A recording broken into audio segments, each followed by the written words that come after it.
Hello, എല്ലാവർക്കും നമ്മുടെ ചാനലിലെ പുതിയൊരു വീഡിയോയിലേക്ക് സ്വാഗതം. നമ്മുടെ ഇന്നത്തെ റെസിപ്പി എന്ന് പറയുന്നത് നല്ല ടേസ്റ്റി ആയിട്ടുള്ള ഒരു എണ്ണ കത്തിരിക്കയുടെ റെസിപ്പിയാണ്. നമ്മൾ ഈ ചാനൽ അപ്ലോഡ് ചെയ്യുന്ന വീഡിയോസ് ഒക്കെ നിങ്ങൾക്ക് ഇഷ്ടമാവുന്നുണ്ടെങ്കിൽ ചാനൽ സബ്സ്ക്രൈബ് ചെയ്യാനും വീഡിയോസ് ലൈക്ക് ചെയ്യാനും കമന്റ് ചെയ്യാനും ഒന്നും മറക്കരുത്. അപ്പോൾ നമുക്ക് നമ്മുടെ എണ്ണ കത്തിരിക്ക ഉണ്ടാക്കാൻ വേണ്ടിയിട്ടുള്ള വഴുതനങ്ങ ഞാനിവിടെ എടുത്തു വെച്ചിട്ടുണ്ട്. ഞാനിവിടെ ഒരു 8 വഴുതനങ്ങയാണ് എടുത്തിട്ടുള്ളത്. ഇതുപോലെ ചെറിയ വലുപ്പത്തിലുള്ള വഴുതനങ്ങ നോക്കിയിട്ടാണ് എടുക്കുന്നത്. ഞാനിതിവിടെ നന്നായിട്ടൊന്ന് കഴുകി എടുത്തതിന് ശേഷം ഇതുപോലെ കുറച്ച് നല്ല വെള്ളത്തിൽ ഇട്ട് വെച്ചിരിക്കുന്നതാണ്. അതിന്റെ തണ്ട് ഇതുപോലെ ഒന്ന് മുറിച്ചു കൊടുത്തിട്ടുണ്ട്. കുറച്ച് മാത്രം അവിടെ വെച്ചതിന് ശേഷം ബാക്കി മുറിച്ച് കളഞ്ഞിട്ടുണ്ട്. ഇനി നമുക്ക് വഴുതനങ്ങ ഒന്ന് മുറിച്ചു കൊടുക്കാം. ഇതുപോലെ വീഡിയോയിൽ കാണുന്ന പോലെ 4ആയിട്ട് ഇതുപോലെ കട്ട് ചെയ്യുന്നുണ്ട്. അപ്പോൾ കട്ട് ചെയ്യുന്ന സമയത്ത് ഇത് മുഴുവനായിട്ടല്ല നമ്മൾ കട്ട് ചെയ്യുന്നത്. ഇതിൻ്റെ ഒരു 1/4 ഭാഗത്തോളം ഇങ്ങനെ കട്ട് ചെയ്തിട്ട് താഴെ ഭാഗം അങ്ങനെ തന്നെ വിടുകയാണ് ചെയ്യുന്നത്. ഇനി ഇതുപോലെ മുറിച്ചതിന് ശേഷം ഇതുപോലെ പുഴുവൊക്കെ ഉണ്ടോ എന്ന് നന്നായിട്ടൊന്ന് ചെക്ക് ചെയ്യുക. വഴുതനങ്ങയിലൊക്കെ എപ്പോഴും പുഴുവൊക്കെ അത്യാവശ്യം കാണുന്നൊരു വെജിറ്റബിൾ ആണ്. അപ്പോൾ അതൊന്ന് നന്നായിട്ടൊന്ന് ചെക്ക് ചെയ്തതിന് ശേഷം നമുക്ക് ഇത് വെള്ളത്തിലേക്ക് തന്നെ ഇട്ട് കൊടുക്കാം.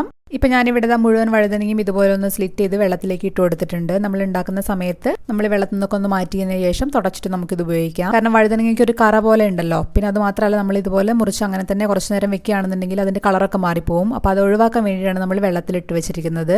ഇനി നമുക്ക് കറിയിലേക്ക് ആവശ്യമായിട്ട് പുളി ഒന്ന് വെള്ളത്തിലിട്ട് വെക്കാം. ഞാനിത് ഈ ഒരു വലുപ്പത്തിലുള്ള ഒരു പുളിയുടെ കഷ്ണം എടുത്തിട്ടുണ്ട്. ഇനി നമുക്ക് ഇതിലേക്ക് ഒരു 1/4 കപ്പ് വെള്ളം ഒഴിച്ചിട്ട് നന്നായിട്ട് ഇതുപോലെ ഒന്ന് കൈകൊണ്ടൊന്ന് തിരുമിയിട്ട് ഇതൊന്ന് മാറ്റി വെക്കാം. നമുക്ക് ആദ്യം തന്നെ വഴുതനങ്ങ ഒന്ന് ഫ്രൈ ചെയ്തിട്ട് മാറ്റി വെക്കാം. അതിന് വേണ്ടിയിട്ട് ഞാനിവിടെ ഒരു കടായി അടുപ്പത്ത് വെച്ചിട്ടുണ്ട്. നന്നായിട്ട് ചൂടായി വരുന്ന സമയത്ത് എണ്ണ ചേർത്ത് കൊടുക്കാം. ഞാനിവിടെ എള്ളെണ്ണയാണ് ചേർത്ത് കൊടുക്കുന്നത്. ഒരു 2 ടേബിൾ സ്പൂൺ ഒഴിച്ചു കൊടുത്തിട്ടുണ്ട്.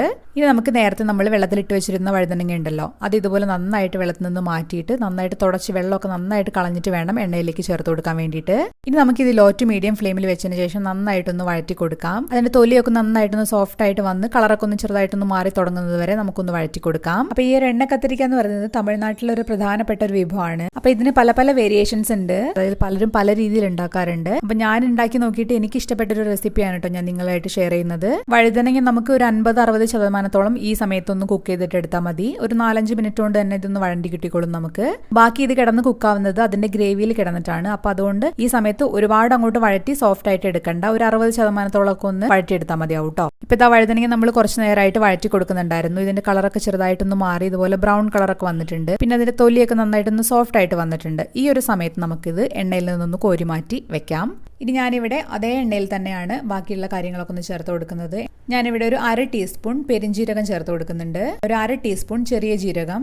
പിന്നെ നമ്മൾ ചേർത്ത് കൊടുക്കുന്നത് 1 ടീസ്പൂൺ മുഴുവൻ കുരുമുളകാണ്. ഇത് 3ഉം കൂടെ ചേർത്തതിന് ശേഷം ലോ ഫ്ലെയിമിലിട്ട് നന്നായിട്ട് നമുക്കൊന്ന് റോസ്റ്റ് ചെയ്ത് കൊടുക്കാം. ഒരു 30 സെക്കൻഡ് ഒക്കെ ഒന്ന് വഴറ്റി കൊടുത്താൽ മതി. ഇനി നമുക്ക് ഇതിലേക്ക് ചെറിയ ഉള്ളി ചേർത്ത് കൊടുക്കാം. ഞാനിവിടെ ഒരു 12 ചെറിയ ഉള്ളി എടുത്തിട്ടുണ്ട്. കൂടെ തന്നെ ഒരു 5 അല്ലി വെളുത്തുള്ളി കൂടെ ചേർത്ത് കൊടുക്കുന്നുണ്ട്. ഇനി ഇതെല്ലാം കൂടെ നന്നായിട്ട് ലോ ഫ്ലെയിമിൽ ഇട്ടതിന് ശേഷം നമുക്ക് നന്നായിട്ടൊന്ന് വഴറ്റി കൊടുക്കാം. ഒരുപാട് ബ്രൗൺ കളർ ഒന്നും ആവേണ്ട ആവശ്യമില്ല. ഒന്ന് ചെറുതായിട്ടൊന്ന് സോഫ്റ്റ് ആയിട്ട് കിട്ടിയാൽ മതി കേട്ടോ. ഇപ്പൊ നമ്മുടെ ചെറിയ ഉള്ളിയൊക്കെ നന്നായിട്ട് സോഫ്റ്റ് ആയിട്ട് വന്നിട്ടുണ്ട്. ഈ ഒരു സമയത്ത് നമുക്ക് ഇതിലേക്ക് തക്കാളി ചേർത്ത് കൊടുക്കാം. ഞാനിവിടെ ഒരു വലിയ തക്കാളിയാണ് ചേർത്ത് കൊടുക്കുന്നത്. നന്നായിട്ട് പഴുത്ത നല്ല പുളിയുള്ള തക്കാളി നോക്കിയിട്ട് എടുക്കാൻ വേണ്ടി ശ്രദ്ധിക്കുക. അതിന്റെ കൂടെ തന്നെ നമുക്ക് ചിരകിയ തേങ്ങ വേണം. ഞാനിവിടെ ഒരു 1/4 കപ്പ് മാത്രം തേങ്ങ ചിരകിയത് എടുത്തിട്ടുണ്ട്. അത് ഇതിലേക്ക് തന്നെ നമുക്ക് ചേർത്ത് കൊടുക്കാം. തേങ്ങ ചിരവിയതും കൂടെ ചേർത്തിട്ട് നമുക്ക് വീണ്ടും നന്നായിട്ടൊന്ന് ലോ ഫ്ലെയിമിൽ ഇട്ടിട്ട് വഴറ്റി കൊടുക്കാം. തേങ്ങയുടെ ഒരു പച്ചച്ചൊവയൊക്കെ ഒന്ന് മാറി അതുപോലെ തക്കാളിയൊക്കെ നന്നായിട്ടൊന്ന് സോഫ്റ്റ് ആയിട്ട് വരട്ടെ. അപ്പം നമ്മളിവിടെ 2-3 മിനിറ്റ് ആയിട്ട് വഴറ്റി കൊടുക്കുന്നുണ്ടായിരുന്നു. തക്കാളിയൊക്കെ നന്നായിട്ട് സോഫ്റ്റ് ആയിട്ട് വന്നിട്ടുണ്ട്.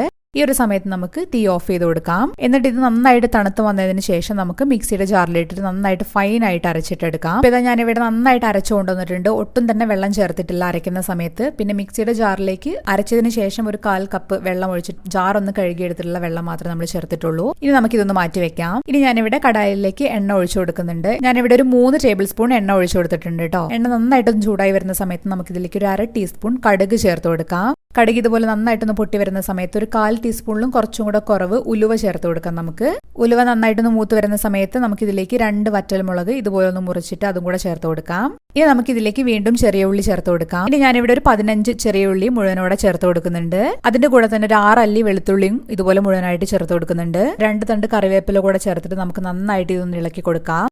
ഈ ഒരു സമയത്ത് ചെറിയ ഉള്ളിയൊക്കെ അത്യാവശ്യം നന്നായിട്ടൊന്ന് കളർ മാറി ചെറുതായിട്ടൊരു ബ്രൗൺ കളറൊക്കെ ആവുന്നത് വരെ നമുക്കൊന്ന് വഴറ്റി കൊടുക്കാം. പിന്നെ നമ്മൾ ചേർത്തിട്ടുള്ള ചെറിയ ഉള്ളിയുടെയും അതുപോലെ തന്നെ വെളുത്തുള്ളിയുടെ കളറൊക്കെ നന്നായിട്ടൊന്ന് മാറി വന്നിട്ടുണ്ട്. ഈ ഒരു സമയത്ത് നമുക്ക് പൊടികൾ ചേർത്ത് കൊടുക്കാം. പൊടികൾ ചേർത്ത് കൊടുക്കുന്ന സമയത്ത് തീ നന്നായിട്ട് കുറച്ച് വെക്കാൻ വേണ്ടി ശ്രദ്ധിക്കുക. ഞാനിവിടെ ഒരു 1/4 ടീസ്പൂൺ മഞ്ഞൾപ്പൊടി ചേർത്ത് കൊടുക്കുന്നുണ്ട്. 1 ടേബിൾ സ്പൂൺ കാശ്മീരി മുളക് പൊടിയാണ് ചേർത്ത് കൊടുക്കുന്നത്. 1/4 ടേബിൾ സ്പൂൺ മല്ലിപ്പൊടി ചേർത്ത് കൊടുക്കാം നമുക്ക്.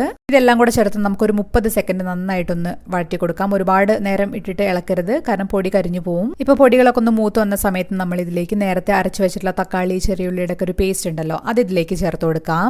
അത് ചേർത്ത് കൊടുത്തതിന് ശേഷം നമുക്ക് നന്നായിട്ട് മീഡിയം ഫ്ലെയിമിൽ വെച്ചിട്ട് ഒന്ന് വഴറ്റി കൊടുക്കാം. ഈ ഒരു സ്റ്റേജിൽ ഒരുപാട് വഴറ്റി കൊടുത്ത് എണ്ണ തെളിഞ്ഞൊന്നും വരേണ്ട ആവശ്യമില്ല, കാരണം നമ്മൾ തക്കാളി അതുപോലെ തന്നെ ചെറിയുള്ളി തേങ്ങയൊക്കെ അത്യാവശ്യം നന്നായിട്ട് കുക്കായിട്ട് വന്നതാണല്ലോ, അതിനുശേഷമാണല്ലോ നമ്മൾ അരച്ചെടുത്തിട്ടുള്ളത്. ഇതുപോലെ നന്നായിട്ട് ഇളക്കി മിക്സ് ചെയ്തതിന് ശേഷം ഞാനിവിടെ ഉപ്പ് ചേർത്ത് കൊടുക്കുന്നുണ്ട്. നമ്മൾ ഇതുവരെ ഉപ്പ് ചേർത്ത് കൊടുത്തിട്ടില്ലല്ലോ. 1 ടീസ്പൂൺ ഉപ്പ് ചേർത്ത് കൊടുത്തിട്ട് വീണ്ടും നമുക്ക് നന്നായിട്ടൊന്ന് ഇളക്കി കൊടുക്കാം. ഒരു 2-3 മിനിറ്റ് നന്നായിട്ടൊന്ന് ഇളക്കി കൊടുത്തതിന് ശേഷം നമ്മൾ നേരത്തെ കുതിരാനിട്ടിരുന്ന പുളി ഉണ്ടല്ലോ, അത് നന്നായിട്ടൊന്ന് പിഴിഞ്ഞെടുത്തിട്ട് ഒന്ന് അരിച്ചെടുത്തിട്ടുള്ളതാണ്. അത് നമുക്ക് ഇതിലേക്ക് ചേർത്ത് കൊടുക്കാം. എന്നിട്ട് വീണ്ടും നന്നായിട്ടൊന്ന് ഇളക്കി യോജിപ്പിച്ച് കൊടുക്കാം നമുക്ക്. ഇനി ഈ ഒരു സമയത്ത് ഞാനിവിടെ 1 ടീസ്പൂൺ ശർക്കര ചേർത്ത് കൊടുക്കുന്നുണ്ട്. ഇത് ആ ഒരു പുളിപ്പും അതുപോലെ തന്നെ അരിവൊക്കെ ഒന്ന് ബാലൻസ് ചെയ്യാൻ വേണ്ടിയിട്ടാണ് നമ്മൾ ചേർത്ത് കൊടുക്കുന്നത്. അതും കൂടെ ചേർത്തിട്ട് നമുക്ക് വീണ്ടും ഒന്ന് ഇളക്കി കൊടുക്കാം. ഇപ്പൊ ഇതാ നന്നായിട്ടൊന്ന് തിളയൊക്കെ വരുന്നുണ്ട്. ഈ ഒരു സമയത്ത് നമുക്ക് ഇതിലേക്ക് ഗ്രേവിയിലേക്ക് ആവശ്യമായിട്ടുള്ള വെള്ളം ചേർത്ത് കൊടുക്കാം. ഞാനിവിടെ 1 കപ്പ് വെള്ളമാണ് ചേർത്ത് കൊടുക്കുന്നത്. ചൂടുവെള്ളം തന്നെ ഈ ഒരു സമയത്ത് ചേർത്ത് കൊടുക്കാൻ വേണ്ടി ശ്രദ്ധിക്കുക. ഇനി വീണ്ടും എല്ലാം കൂടെ നന്നായിട്ടൊന്ന് ഇളക്കി യോജിപ്പിച്ചതിന് ശേഷം നമുക്കിത് അടച്ചു വെച്ചിട്ട് ഒന്ന് തിളപ്പിച്ചിട്ടെടുക്കാം. ഒരു 10-15 മിനിറ്റ് നമുക്ക് അടച്ചു വെച്ച് കുക്ക് ചെയ്യാം. ആ സമയം കൊണ്ട് നമ്മുടെ ഗ്രേവിയൊക്കെ അത്യാവശ്യം നന്നായിട്ട് തിക്കായിട്ട് വരും. ഇപ്പൊ ഞാനിവിടെ തുറന്നു നോക്കുന്ന സമയത്ത് ഇതുപോലെ മേലേക്ക് ചെറുതായിട്ട് എണ്ണ തെളിഞ്ഞു വന്നിട്ടുണ്ട്. ഈ ഒരു സമയത്ത് നമുക്ക് ഇതിലേക്ക് നേരത്തെ നമ്മൾ ഫ്രൈ ചെയ്ത് മാറ്റി വെച്ചിട്ടുള്ള വഴുതനങ്ങ ഓരോന്നായിട്ട് ചേർത്ത് കൊടുക്കാം. വഴുതനങ്ങ കൂടെ ചേർത്ത് കൊടുത്തിട്ട് നമുക്ക് നന്നായിട്ട് വീണ്ടും ഒന്ന് ഇളക്കി യോജിപ്പിച്ച് കൊടുക്കാം. ഇപ്പം നമ്മൾ നേരത്തെ പറഞ്ഞ പോലെ വഴുതനങ്ങ നമ്മൾ നേരത്തെ മുഴുവനായിട്ട് കുക്ക് ചെയ്തിട്ടുണ്ടായിരുന്നല്ലോ. ബാക്കിയുള്ളത് നമ്മൾ ഈ ഒരു ഗ്രേവിയിൽ കിടന്നിട്ടാണ് വഴുതനങ്ങ കുക്ക് ആവേണ്ടത്. ആ മസാലയൊക്കെ നന്നായിട്ട് പിടിച്ചു കിട്ടാൻ വേണ്ടിയിട്ട് ഈ ഒരു സമയത്ത് നമുക്ക് വീണ്ടും ഒന്ന് അടച്ചു വെച്ചിട്ട് ഒരു 10 മിനിറ്റ് ഒക്കെ ഒന്ന് വേവിച്ചിട്ടെടുക്കാം. ഇപ്പം ഇതാ നമ്മൾ തുറന്നു നോക്കുന്ന സമയത്ത് വീണ്ടും മേലേക്ക് എണ്ണ നന്നായിട്ടൊന്ന് തെളിഞ്ഞു വന്നിട്ടുണ്ട്. കണ്ടോ, ഈ ഒരു സമയത്ത് നമ്മൾ ഇളക്കി നോക്കുന്ന സമയത്ത് ഗ്രേവിയൊക്കെ നന്നായിട്ട് തിക്കായിട്ട് കുറുകി വന്നിട്ടുണ്ട്. ഈ ഒരു സമയം കൊണ്ട് വഴുതനങ്ങി നന്നായിട്ട് കുക്കായിട്ട് വന്നിട്ടുണ്ടാവും. ഇനി ഈ ഒരു സമയത്താണ് നമ്മൾ കായപ്പൊടി ചേർത്ത് കൊടുക്കുന്നത്. ഞാനിവിടെ ഒരു 1/4 ടീസ്പൂൺ ചേർത്ത് കൊടുക്കുന്നുണ്ട്. കൂടെ തന്നെ ഞാനിവിടെ കുറച്ച് ഉപ്പും കൂടെ ചേർത്ത് കൊടുക്കുന്നുണ്ട്.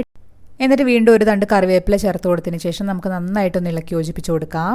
അപ്പോൾ ഇത് നമ്മളെ സൂപ്പർ ടേസ്റ്റി ആയിട്ടുള്ള എണ്ണ കത്തിരിക്ക റെഡി ആയിട്ടുണ്ട്. അത്യാവശ്യം നല്ലൊരു പുളിയും അതുപോലെ തന്നെ കുറച്ചൊരു എരിവും അതുപോലെ തന്നെ കുറച്ചൊരു മധുരമൊക്കെ ആയിട്ടുള്ള ഒരു സൂപ്പർ ടേസ്റ്റി ആയിട്ടുള്ള കറിയാണ്. അപ്പോൾ നിങ്ങൾ എല്ലാവരും തയ്യാറാക്കി നോക്കണം. അപ്പോൾ ഈ വീഡിയോ നിങ്ങൾക്ക് എല്ലാവർക്കും ഇഷ്ടപ്പെട്ടെന്ന് വിചാരിക്കുന്നു. നമുക്ക് അടുത്തൊരു ദിവസം വേറൊരു വീഡിയോ ആയിട്ട് വീണ്ടും കാണാം. അതുവരെ ബൈ.